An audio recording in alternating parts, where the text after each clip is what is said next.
There is an object that changed everything. It was not created by accident. It was created out of necessity. And when the first human held that sharp stone in their hands, something inside them changed forever. 2,600,000 years ago, somewhere in East Africa, someone picked up a stone.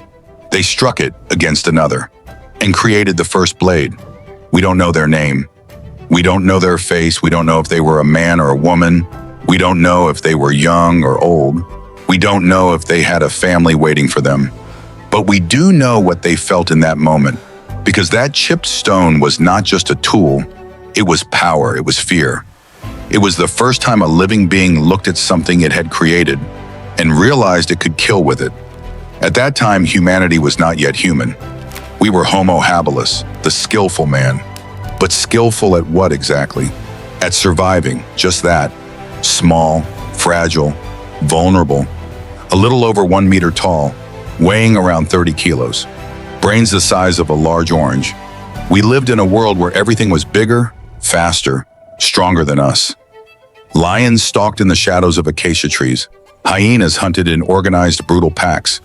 Crocodiles waited motionless at the riverbanks, invisible until the last second. Leopards attacked from high in the trees, silent as death. Ancient elephants trampled everything in their path. Giant rhinos defended their territories with blind fury. The night was not romantic. It was not poetic. It was not a time to gaze at the stars. It was deadly. It was the kingdom of predators. It was when eyes glowed in the darkness. It was when screams tore through the silence. It was when the weak died, and we were prey. We had no sharp claws like the big cats. We had no long tusks like wild boars. We had no venom like snakes. We had no speed like gazelles. We had no strength like gorillas. We had no armor like rhinos. We had only hands that could hold, hands that could manipulate, hands that could create, and a brain that was beginning to grow, but something was changing. Slowly, silently, our brain was evolving, becoming larger, more complex, more dangerous, and with it, something more lethal than any tooth or claw was growing. Imagination. The ability to look at a stone and see a weapon, to look into the future and anticipate death, to plan, to create, to destroy, to transform the world around us. For the first time in the history of life on Earth, an animal was creating tools not only to survive, but to kill intentionally, to dominate, to become something different, something new, something dangerous. In 1960, in Olduvai Gorge in northern Tanzania, archaeologists led by Lewis and Mary Leakey found something extraordinary. Layers and layers of ancient sediments, rocks stacked by time, dust from millions of years. And within them, thousands of chipped stones, some of them 2.6 million years old. At first, they looked like nothing more than broken rocks, unimportant fragments, geological debris. But when the scientists looked closer, they noticed something unsettling. These stones were not shaped by the wind. They were not broken by accident. They were not formed by natural erosion. They were not the result of geological processes. Every flake, every angle, every edge was intentional. Someone had struck stone against stone, repeatedly, with precision, with purpose, with a clear intention in mind, with a defined goal, until they created an edge sharp enough to slice flesh, tear hides, split bones, open skulls. And when that first blade was ready, everything changed. The world would never be the same. Imagine the moment. You are a Homo habilis. You are hungry. Your children are hungry. Your mate is weak, sick.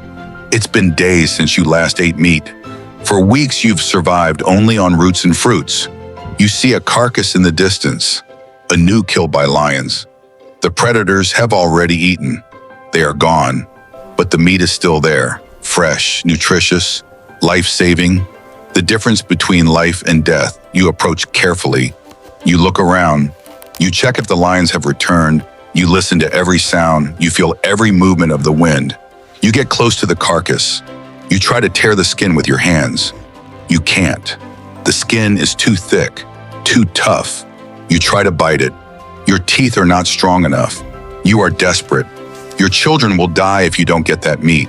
Your family will disappear. Your bloodline will end. And then you look at the ground. You see two stones, one bigger, heavier, rounded, the other smaller, thinner, with edges. You pick one in each hand, and you strike. Clack. A flake flies off. You strike again. Clack. Another flake. Again, and again, and again, until suddenly you have something different in your hand. A stone with a thin edge, sharp, dangerous, deadly. You press it against the animal's skin. You push, and the skin opens. Like magic, like a miracle. The flesh appears, red, wet, alive. You cut more, you tear off chunks. You eat, your children eat, your mate eats, you survive, your family survives, but something else happened in that moment. Something you did not notice right away. Something that would change everything forever.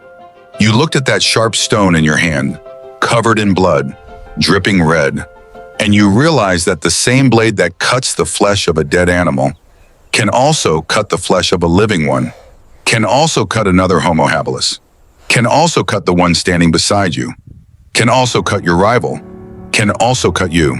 And for the first time in history, you felt fear of yourself, fear of what you had created, fear of what you were capable of doing, fear of the power you now held.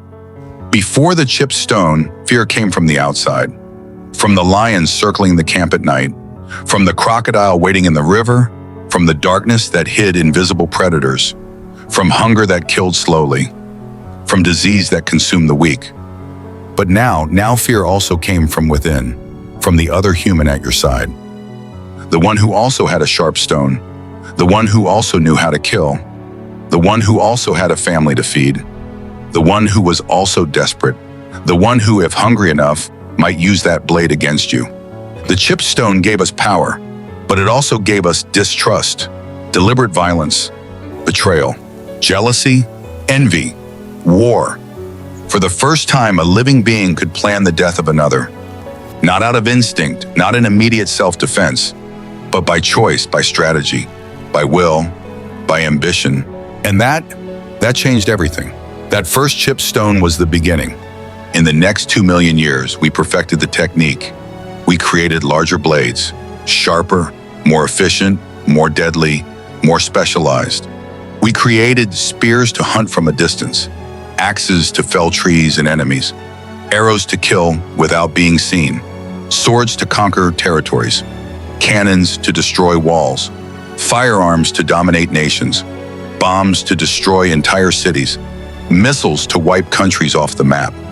It all began with one stone striking another, and what began as survival turned into domination, into conquest, into destruction, into absolute power. Today, when we visit a museum and see that chipped stone behind glass, we think, how primitive. We look at that 2.6 million year old object and feel superior.